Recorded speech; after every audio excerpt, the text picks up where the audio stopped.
Yo, yeah, October 10th, 2021, Halfcast 155, episode 155. Let's do it. Happy Sunday, y'all. Of course, I have a few things to share with you. Yeah. Let's end this weekend on a right note, send you off to work right. Hope all is well.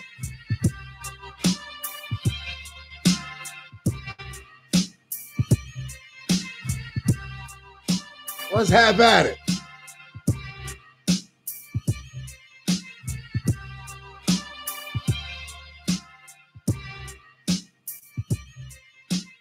So,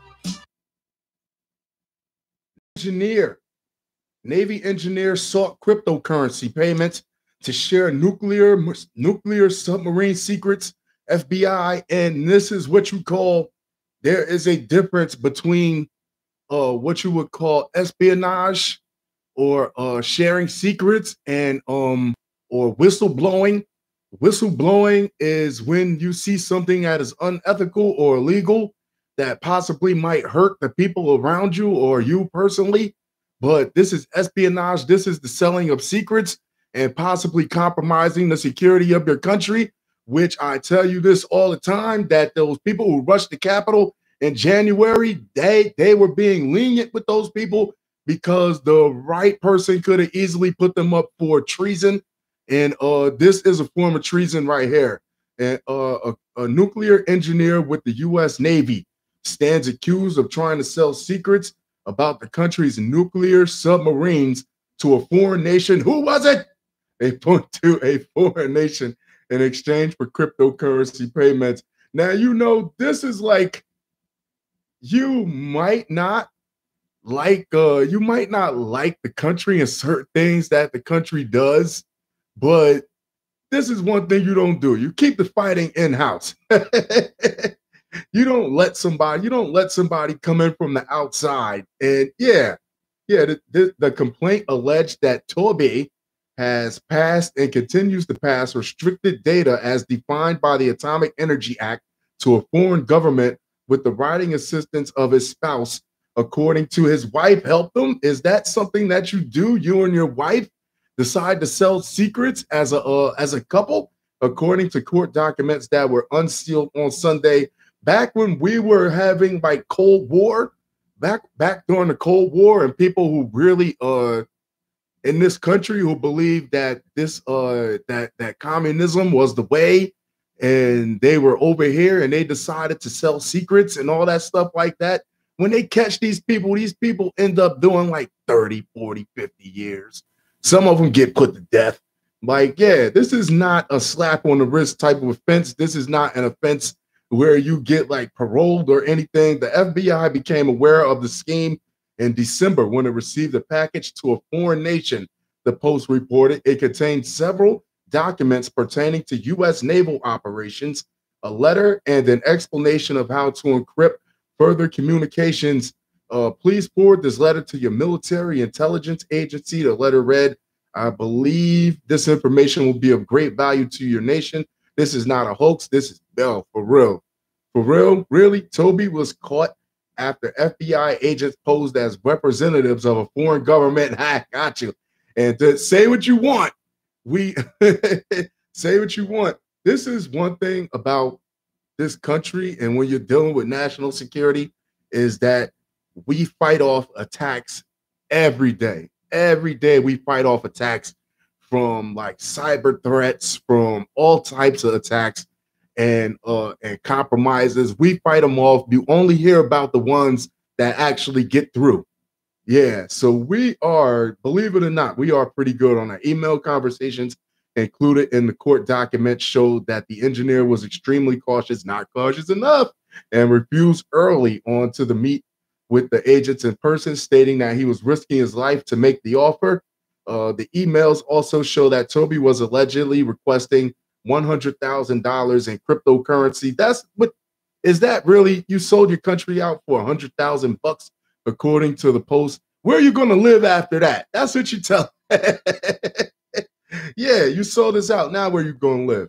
Yeah, I understand that this is a large request, the engineer wrote. However, please remember I am risking my life for your benefit, and I have taken the first step. Please help me trust you fully. What? What country was this? The FBI eventually arranged a plan whereby it would pay Toby in chunks, and the engineer would leave the information he was offering at designated locations in Jefferson County, West Virginia. Toby was spotted by agents allegedly carrying out 2 drops after initial payments of $10,000 and $20,000, with his wife appearing to act as a lookout. Later, the agents paid Toby the final $70,000 and was sent a key with which the information on the cards could be decrypted. What country? Toby claimed in an email that his information was gathered slowly and methodically during his normal work duties so as not to arouse suspicion. It is not known at this time what foreign nation the FBI agents posed as while communicating with him, or which nations he might have been in contact with before the law enforcement agency caught wind of the alleged plans. Wow. People, no matter how mad you are at your country, don't sell it out to somebody who would do worse, who would probably do worse. Next up. It feels good to be back. I took yesterday off because I did something. I thought I was 19 and my body was like, it's pending. And by the end of the day, my body was like, oh yeah, that's rejected. You're not 19 anymore. Lay your ass down. Twisted my ankle and my voice was kind of hoarse. I've been recording for over 30 days straight. And my voice, I don't want to become like one of those divas that need like the lemon and the honey and the hot tea. Oh, my voice, I don't want to scream. I want to scream at somebody. I like screaming. Medical student put on a fat suit and disguised himself as a black woman to throw acid on his ex-girlfriend, disfiguring her for life. This is what I talk about. You people are too young to be taking these breakups so seriously. And why would you do that? And you would disguise yourself as a black woman. I don't think that's something that a black woman would do. A black woman would probably hit the gym, get her hair and nails right, get her tummy tea or whatever the hell, and read a couple books and move on with her goddamn life. Medical student put on a fat suit and disguise. This is what you think a black woman would do. This is what you think you could get disguised at. Like, yeah, a man disguised himself to throw acid at the face of his ex-girlfriend. Once again, if this is your ex for a reason, because she knew that that you're capable of some stupid shit like that. That's why she's your ex. She knew that you weren't screwed on all the way right up there in the noodle. An extensive investigation led police to Milad Raouf, 25. You're 25 years old and you're about to be a doctor. You know how much trim you could get just from being like, I'm 25 and I'm a doctor. And yeah, you can leave. Yeah. The victim, a junior doctor, testified that she could not close her eyes and was traumatized by the event. Wow, this is fucked up. A man who disguised himself as a woman to throw acid over his ex-girlfriend has been jailed for 15 years. On October 7th, Milad Raouf, 25, a former medical student, was sentenced after pleading guilty to count 1 of applying a corrosive fluid with intent on May 20th, 2021. Raouf from Cardiff used a costume to disguise himself as a black woman of a larger build and went to the home of his ex-girlfriend, a junior doctor in Brighton, Sussex, Southern England. When she opened the door, he handed her a note, and as she read it, threw sulfuric acid in her face. This is some mean shit. This is why, some people can tell, and hopefully, some people can tell when you just got something in you that they just don't want to be around, and they want to. It's a good thing that she didn't. He could have ended up probably trying to do worse to her. A criminal investigation led Sussex police to search Raouf's home. It revealed a shopping list detailing what he needed for his costume. Costume one. white shoes with insoles, long socks, blue jeans, suspenders, fat suit, bottom and top, white long sleeve top, brown hoodie. You know what? If you put this much detail into taking care of your relationship, sir, maybe you would still have a lady and you wouldn't be 15 years in jail watching other men shit in front of you. iPhone 6. Why iPhone 6? A Sharpie, formula, face paint, backpack, suit kit, gloves, iPhone charger, what? Suspender. And I laugh. It's fucked up, but I laugh because this is too detailed for someone. Yeah, if you would have focused this much on being a better person, then maybe she wouldn't have dumped your raggedy ass at Lowe's Crown Court on October 7th. Raul received an extended sentence of 15 years. Since the day I was subject to this horrific attack, my life has changed. I live in pain and fear of my future well-being and financial hardship. This is fucked up. The impact of the attack includes severe damage to my right eye, which I am still unable to see out of, damage to eyelids, and damage to skin on face, neck, and arm. What's wrong with these people? Next up. That is fucked up, man. Like, yeah, it's you, sir. You deserve the acid to the face. Colorado father gets 48 years for killing teen son who uncovered collection of fetish photos. What? First off, what were you looking at that you were so humiliated that your son found it, that you couldn't just apologize, you couldn't explain it away, that you just had to kill him? This is fucking wrong. This is a harsh story. This is a harsh show today. Wow, what's going on out in this world? Colorado father found guilty of killing his teen son who mistakenly uncovered his collection of fetish photos. What was it? Feet? What was it? Feet? Was it like animals or something? Like, it has been sentenced to 48 years behind bars. Mark Redwine it couldn't have been feet, right? I just think feet is not that bad. It's weird. To me, it's weird, but it's not worth killing somebody over, killing your son.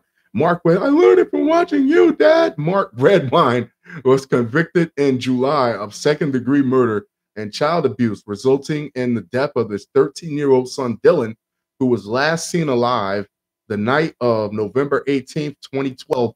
He was visiting his father at the time as part of a court-appointed visit. 9 News reported. In this June 29th photo, it's the photo of him. Mark Redwine takes notes as a former sheriff's investigator testifies during his trial in Durango, Colorado. Redwine was sentenced Friday, October 8th to 47 years in prison for the 2012 disappearance of his 13-year-old son. Some of Dylan's remains were discovered by hikers in June 2013. How do you live with that? And how do you live with that for a year or however long this kid was missing? How do you live with yourself after what you did to cover up whatever you thought? If you thought what you were doing was so bad, why didn't you just get help? That's what normal people do. Get help. If you felt like you had to throw acid on a girl's face because she dumped your busted ass, then why don't you just get help? It's you. It's you.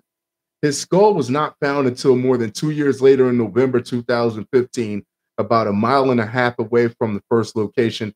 Prosecutors said Redwine flew into a rage upon learning his son found compromising images of him, including those that show him posing in lingerie. Not that bad, okay?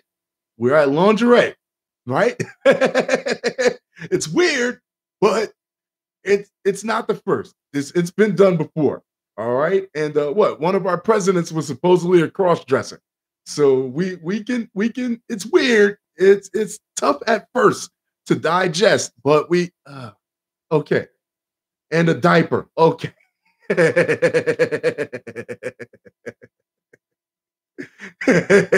Just a diaper. Now, the lingerie was weird. All right, Dad, you're wearing mommy's nightgown. And that's probably why mommy left you in the first place. But now you're wearing a diaper. First off, what diaper fits a grown man? Depends. Yeah, okay. Depends. So are you wearing it under or over the lingerie, sir? and taking and who is I guess there's somebody for everybody. There's somebody that has a fetish to, because if he has a fetish to do it, then somebody has a fetish to watch it, right? Where's and a diaper and then murdered him. He was arrested in 2017. You know what? I wouldn't kill. You can't kill your son over that though. You just I'll drop you off. I'll take you back to your mother's house, son. That's all you can do, man. You don't kill him. Why? Is killing you gonna make you not dress up like that no more? No, you're still gonna do it. He was arrested in 2000. As a father, it's your obligation to protect your son and keep him from harm. Judge said you could have tucked the pictures away a little bit, Judge Jeffrey Wilson, and told Mark Redwine, Judge, see, this is what the wife probably knew that he was doing this stuff and was like, I don't really want you around my son anyway, but he's your son too. So yeah. And instead of that, you inflicted enough injury on him to kill him in your living room. After the passion of whatever caused you to act the way you did subsided, you didn't think about Dylan. You thought about yourself. You sanitized the crime. Oh, he tried to cover it up. You hid Dylan's body and you went so far as to remove the head from the rest of the body. This is a sick man right here. You needed help when the diapers came in with the lingerie. Oh man. And November 26, 2012, file photo. Okay, a missing poster. They show a poster of the boy, 13-year-old Dylan Redwine, hangs on a trailhead sign of the Vallecito Reservoir. And Wilson added that he could not remember a convicted defendant who showed less remorse than Redwine. He needs the death penalty. And I'm not a judge. I can't pass judgment on what you do, but yeah, after all this time and listening to what was heard in the courtroom, you still take absolutely no responsibility for what you did to Dylan. He said Redwine has repeatedly denied any involvement in his son's death. You were the only one there. His defense attorneys had suggested he returned home November 19th, 2012, and couldn't find his son, but saw a bowl of cereal on the table and the television tuned to Nickelodeon. That's the excuse he gave the officers when he finally called it in. They considered a stranger had abducted Dylan, or that he was maybe attacked by wildlife while on a walk, but jurors ultimately rejected that theory. Good shit, jurors. Redwine's legal team said they intend to appeal what they describe as a fake conviction. It's not fake. He did it. Come on. Dylan's brother, Corey, testified during the 4-week trial and described the struggle he has had moving on from the loss. What could I have done differently to keep Dylan from the evils of Mark? I think about our difference and how I also could have been in the same position as Dylan. He told the court, while my kids will never meet Dylan or their real grandfather, I often think what I could have done differently as the older brother who was also raised in fear. So what did the older brother? Did the older brother know that his father was dressing as a lingerie baby? As a baby in lingerie, or a lingerie baby, depending on what the diaper goes over or under. Yeah, he continued, Dylan is my hero. He became more of a man in 13 years than Mark has in 60. I'm so proud of Dylan and what he stood. Wow. This is sad. If you're doing something like that and you feel like that you were murdered to keep that secret, then it's only wrong if it eats away at you or if it hurts somebody else. Like, yeah, if you want to dress up as a baby and take pictures, not my thing. But if you want to dress up as a baby and take pictures, then you're not bothering anybody. That's on you. You want to dress up in lingerie and dance around like you're Marilyn Monroe or whatever, Santa baby, like like, yeah, and you're not bothering. That's on you. But if you feel bad about it afterwards, then you should just get help. If you feel like you got to murder somebody to keep that secret, you should really get help. You should really get help. Next up. California man beaten to death after allegedly trying to run people down on the sidewalk. Policing our own. A California man who veered his car onto a busy sidewalk was yanked out of the driver's seat and beaten to death, according to police. The driver, identified by the coroner's office as 40-year-old Melguin Lopez Santos, was kicked out of a nearby business after a verbal altercation shortly before midnight on Saturday, you take your ass home. If you feel like, yeah, whenever midnight hits and you think you feel like getting a little bit chippy or whatever, that means you've had a little bit too much to drink or whatever, or it's just time to go home. We're still children at heart, which we don't really realize it, is that most of us, you know how when kids are sleepy, they get grouchy, they get grumpy when kids need to go to sleep, but they just don't know they got to go to sleep yet. When you're up at that time and you start feeling grouchy and grumpy, take your ass home and go to sleep. Santos, that's just my opinion. Santos allegedly continued arguing with someone outside, then got into his truck and intentionally drove it onto the sidewalk, barely missing people walking. A car is potentially a murder weapon, and not just one, because a car can hit one person, two people, three people, four people, and keep on going. He could have hurt a lot of people that night. Melvin Lopez Santos was pronounced dead at the scene. Witnesses tried to pull Santos out of the car, but he instead accelerated and crashed into a building. The same group of people then yanked him again. Said the first time was to save you. Now this second time right here, we're going to try to stomp your fucking ears together. You could see there was a fight going on, but you couldn't tell who was doing what. Lieutenant Hugo Reynaga of the Los Angeles County Sheriff's Department said he sounded like he was in the car watching, like, hey, let's just wait till the smoke clears before we go in and figure out and piece it together. Yeah, let's not rush in just yet, Lieutenant. Like, yeah, let's just see how this plays out, because something, yeah, by the time, yeah, let the children fix it amongst themselves. By the time police arrived, Santos was dead, likely from blunt force trauma. An official cause of death is still pending an autopsy. Yes, a car can be a weapon of mass murder.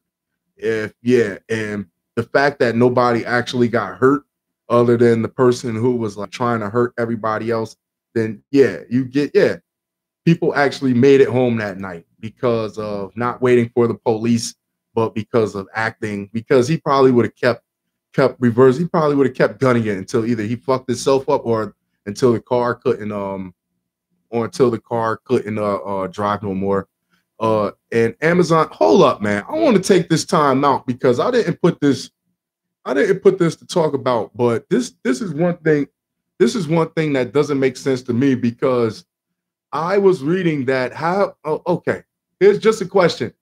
All right, and you should look this up if you're read up on it. Is that the police officer who shot Jacob Blake will not face any federal charges. He won't face, because the article said that he didn't violate any civil rights. He didn't violate any civil rights. So that officer, for shooting him, I think they said he let off 9 shots and 1 hit his spine, something like that, and which is beyond excessive force. It's beyond excessive force. Like, and we know that. I don't care what the letter of the fucking law says. Like, yeah, when you're up close to somebody and you already have them subdued, like, yeah, you already have them subdued, then that amount of gunfire is just way overboard. Okay. But rapper Pooh Shiesty, he's facing life in jail for just a gun discharging during a robbery and shooting somebody in the buttocks. Just depending on how that faces out, he can face up to life in prison for that. Now tell me how that makes sense. Where does that make sense at? That's just something that I'm kicking around. I'm going to read some more on it later, probably when I get off from here. But how can you be facing life in jail for shooting someone in the buttocks during a robbery attempt? I don't even think the article said that it was him that did it. He was just involved in the situation. He was closely involved in the situation. But this cop actually shot somebody and paralyzed them, and shot him more times than he needed to. He probably didn't even need to shoot him at all. I mean, and he won't face any charges. Like, tell me that's not fair. That's not fair. I mean, and next up, an Amazon shopper faces up to 20 years in jail for $290,000 in fraud. Prosecutors say he bought Apple, Asus, and Fuji products, then mailed cheaper items as return. So what did he buy? He bought a MacBook and sent back like a calculator, like a $20 calculator from the dollar store. Yeah, he bought 500. Amazon shopper pleaded guilty to more than $290,000 in fraud for mailing fake returns. Prosecutors said Hudson Hamrick of North Carolina bought expensive items. They turn cheap ones. You get a pair of socks back after you just bought. Send them a pair of used socks with a rock inside, and it's a camera. Yeah, Amazon noticed the fraudulent returns, which began in 2016, and referred the case to the FBI. That's mail fraud, right? And Amazon shopper who for 5 years bought 5 years. You get greedy, you get sloppy, you get caught. An Amazon shopper who for 5 years bought expensive items, including a top-of-the-line iMac Pro, and then mailed cheaper items as returns, faces up to 20 years in prison for wire fraud. Okay, it's not mail fraud. Prosecutors said Hudson Hamrick of Charlotte, North Carolina, on Tuesday pleaded guilty in the U.S. District Court for the Western District of North Carolina. A court filing showed the Department of Justice also issued a statement on Tuesday that said Hamrick faces a maximum sentence of 20 years in prison and a $250,000 fine. Jeez. Hamrick's public defender did. If you got a public defender, you're doing every last day of that fucking time. Public defenders are just there to make sure you understand how they're going to give you the shaft. That's all they're, yeah. Public defenders is later on. You can't appeal and say you didn't understand what was going on later. U.S. attorneys filed charges against Hamrick in September, saying he engaged in about 300 fraudulent transactions with Amazon. That included about 270 product returns, some 250 of which were materially different in value. Send them a pair of lingerie with a diaper. That amounted to more than $290,000 in total fraud, said the charging document, and another that detailed several transactions as part of Hamrick's plea agreement. How didn't he get caught at one? In August, first one, second one. You let him run it all the way up to 300. In August 2019, for example, Hamrick ordered an Apple iMac Pro for $4,256.85. The U.S. attorney said after about 2 weeks, Hamrick started the return process with Amazon, which then issued a refund. Oh, so he got the money back, right? Instead, he got the money. So they gave him the money. And instead of returning the high-end MacBook Pro, Hamrick returned a much older, less valuable non-pro model with a completely different serial number, said a court document filed by Maria K. Vento, an assistant U.S. attorney. Whoa. Prosecutors said the items Hamrick ordered included a Jura Giga W3 professional coffee machine. How does coffee? Hold on. You people that like coffee out there. For $3,536. That's just one. It's just one, a professional coffee machine, and Asus ROG Zephyrus gaming laptop for $2,776. Okay, I understand that. And a Fuji spray system for $1,227. Yeah, I guess he reached for the stars. Each time he returned a lower value item or older model. An Amazon spokesperson told Insider that the tech giant discovered the alleged fraud and referred the case to law enforcement and worked with the FBI U.S. Attorney's Office in North Carolina. Wow. Subscribe and comment. Let me know you rocking with your boy.